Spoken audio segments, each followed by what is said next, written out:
Hi, I'm Bob Musselman from Admiral C&B Propeller, and today I'm going to show you how to make a pie crust, a simple flour pie crust. And it's so simple, it's so quick, there's no excuse for buying crappy store-bought pie crust, all right? So the first thing you need, and this is for a single pie crust, is a cup and a quarter of all-purpose flour, and then just a touch of salt, just a little dash of salt, all right? And then, so what you're going to do then is cut in a third of a cup of fat, and I use butter flavored Crisco. You can use lard, you can use regular Crisco, you can use flour, but I like butter flavored Crisco. And when you cut in something like this, you're literally cutting it into small pieces. You're not really mixing it, you're cutting it, so that what you end up with is little pebbles of fat in the flour. All right, so when you see it at the end, as we keep doing this, you just have pebbles of little fat goodness that make the pie crust really tender and flaky. You don't want to overmix it. You want it to get it to the point where you've got little pebbles like that. This is a pastry blender. There's all kinds of different pastry blenders, but you can use a knife, you can use a couple knives, you can use a fork, use stuff like that, just so you cut the little chunks of fat, whatever you're using, lard or Crisco, into these little pebbles. Okay, and then it's really a simple matter of adding a little water, and you want to use ice cold water so you don't melt the fat or the Crisco. So I'm just going to put a little bit in there and mix it up. You just want to add a little at a time. The amount will depend on how humid it is and how dry the flour is, but it's usually about a quarter cup or so. But you'll start to see the dough come together a little bit.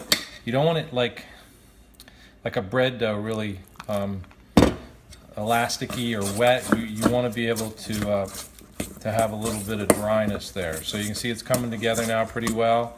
And there's your pie dough. All right, now the best thing to do is to let this sit overnight in the refrigerator. And you don't want to work it too much, but you want to get a ball. And the best thing to do is let it sit overnight, or at least a couple hours in the refrigerator. It's easier to form then. But you can go ahead right away and make your pie crust right now, which is what I'm going to do. You don't want to work it too much because you want those little globules of fat in there to stay there. You're going to just put a lot of flour on your surface. Get yourself a rolling pin and roll it out into something that sort of looks like a circle. We're putting this in a 9-inch pan, so you're going to want a circle that's probably a little over a foot in diameter, 12 inches. So you just kind of work it back and forth to get it round. If the rolling pin starts to stick, you're going to want to put more flour on it. And this is getting close. Nice and even and nice and round. And there you go. Now the tricky part is getting this off the counter. And what I like to use is a spatula or a pie server, and just slide underneath it. You can use a real flat, light, nice knife too to do that, but just go all the way around and get it loose from your surface wherever you're rolling it out. The way to put it in your pie pan is to fold it in half and then lift it over to your pie pan and put it in, and then form it up the sides. And this one, it's a little off-centered, but then all you do is push it up. If you get any little cracks, you can fill those in just by mushing the pie dough, and then you just push the sides up the side, or the dough up the sides, and then crimp your edges. So that's it. I mean, it's ready to fill with something once you crimp the edges and cook it. If you're making like an apple pie, this would be like for a pumpkin pie or a pecan pie or a sweet potato pie.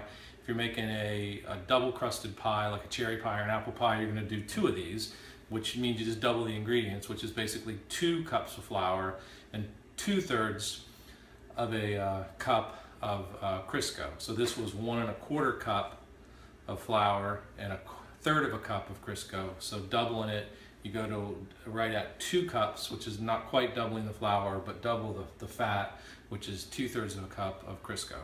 So that's it. It's really simple. It took just a few minutes, and you've got a homemade pie crust that'll be the envy of everybody, and you won't have to use that crappy stuff from the grocery store that comes in the red box.